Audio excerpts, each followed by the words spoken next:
Okay, so the second most requested thing on the forum was the linked list in class activity. This one's quite simple and it's much easier to do in Xylabs, so I set up the code in Xylabs. I'm just going to walk through it. I haven't set up the memory. I kind of forgot to before I hit record, so I'm going to do that right now.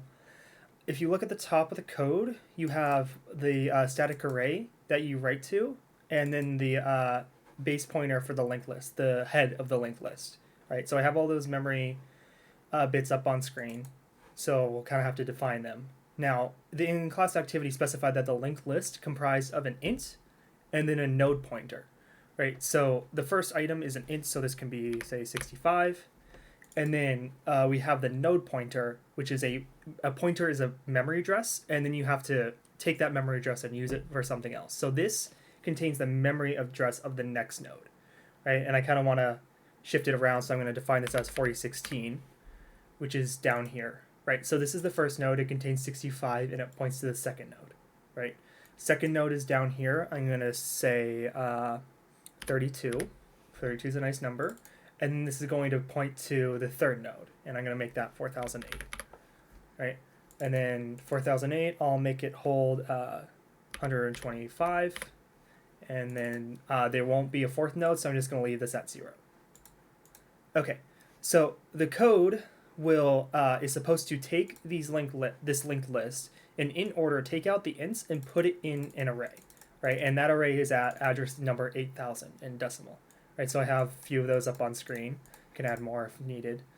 So what the code will do is it'll load all of this stuff into its registers, the where the array is, where the head is, and the number of elements, but I actually don't even use this in this code.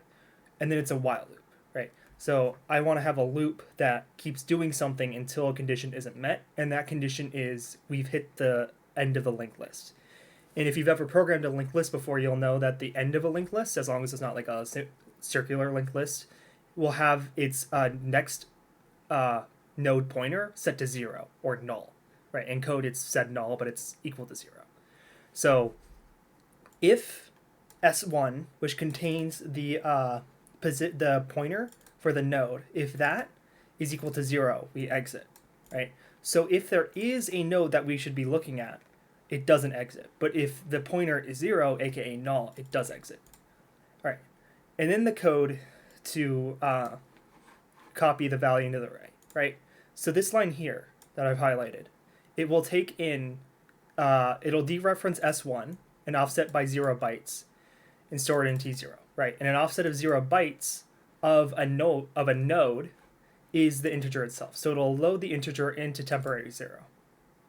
And then it will store the value of temporary 0, which is the integer, into dereferenced S0. And S0 contains the static array, right?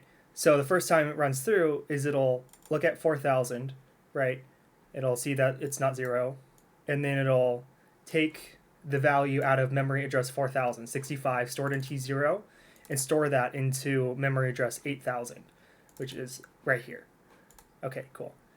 And then it'll get the next node, right? So offset of 4 from the node pointer, right, dereference, is the pointer to the next node, right? So we're replacing the node pointer with the next node pointer.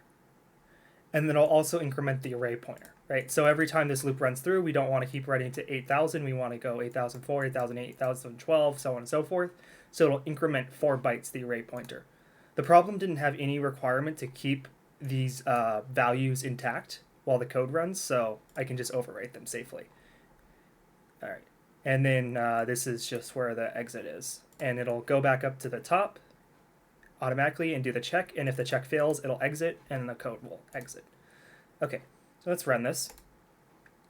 I'll just sort of step through it. So you're loading the 3 values in, right? We have S0 is our array pointer, S1 is our node pointer, and S2 is the number of elements. You'll notice that this doesn't change.